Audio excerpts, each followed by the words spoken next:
Something that I know was vital to my education is what my science teacher, Miss Newman, taught me. Crowd control.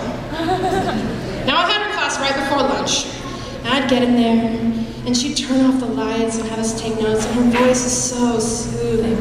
In minutes, I'd be out. Now, she'd notice, and she'd slowly make her way over to me and use that same soothing voice until she was right next to me. And then her voice would get really loud, and I'd jump up and be ready to learn all about converting measurements and the genus of the common zebra and how flowers mate. I was ready.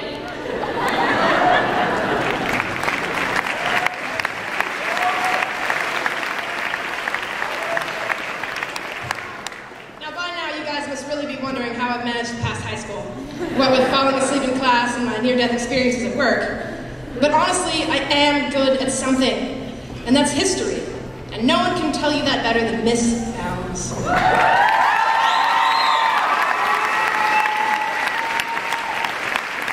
I'll be the first one to tell you that history is the subject for lazy people.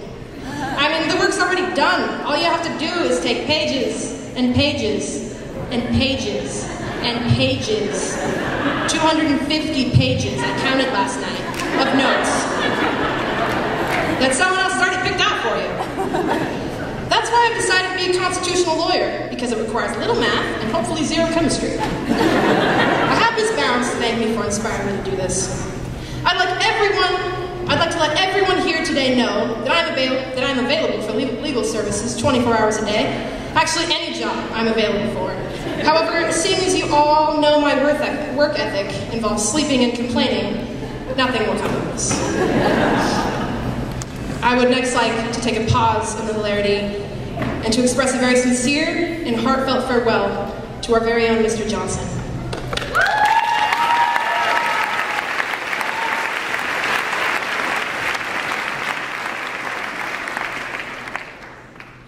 His calculus class, just before the ceremony, informed me of his resignation.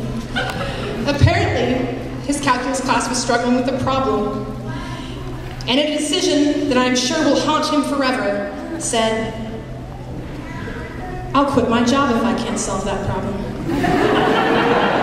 Unfortunately, he soon found out that it was an unsolvable problem. The calculus class just wanted me to remind you of that, and Kevin Masugi wanted me to say, his hands went so, ha ha.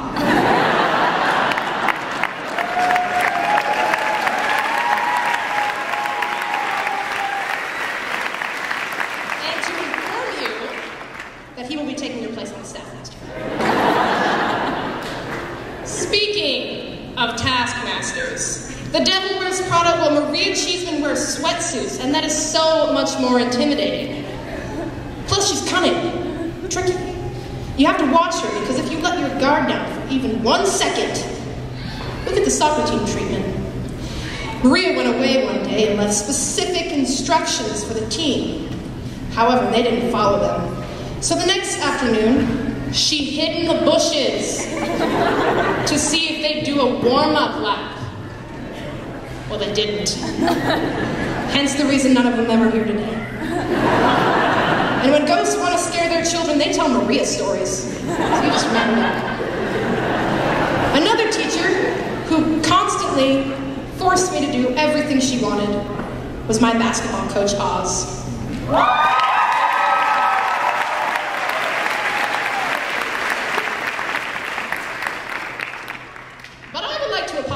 Not to Oz, but to everyone who attended the basketball banquet.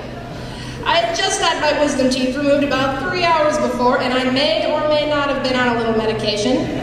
Anyway, somehow, Marissa Moore convinced me that giving a speech would be a good idea. You don't have to stand up, Marissa. You've had a reputation.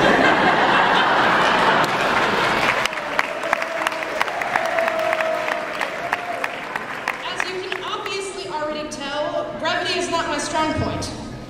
And I certainly wasn't going to let a bleeding mouth and a high dosage of narcotics stop me from telling Oz about how much I care about her. But as Katrina Chamberlain's very, very concerned mother can tell you, the speech was neither brief nor about Oz. So I would like to take this time to once again tell Oz how wonderful she is and how happy I am that I would never have to run another line for you again.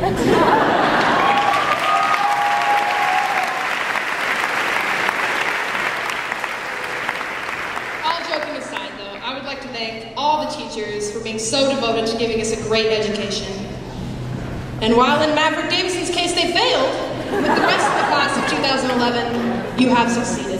I would like to sincerely thank all of the teachers for a diploma, an education, and for some of the most amazing memories. And I'd like to say to the class of 2011, in my humble opinion, you're the best class ever!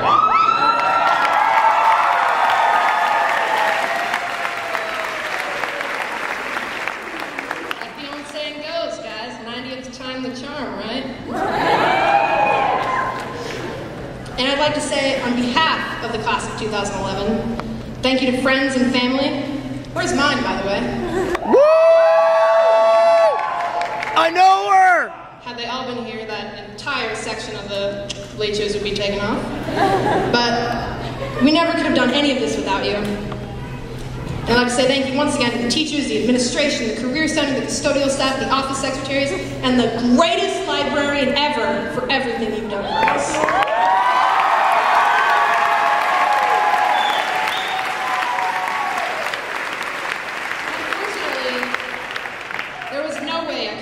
All into this speech. There's not one student graduating today who doesn't have amazing memories with all of you, or some of you.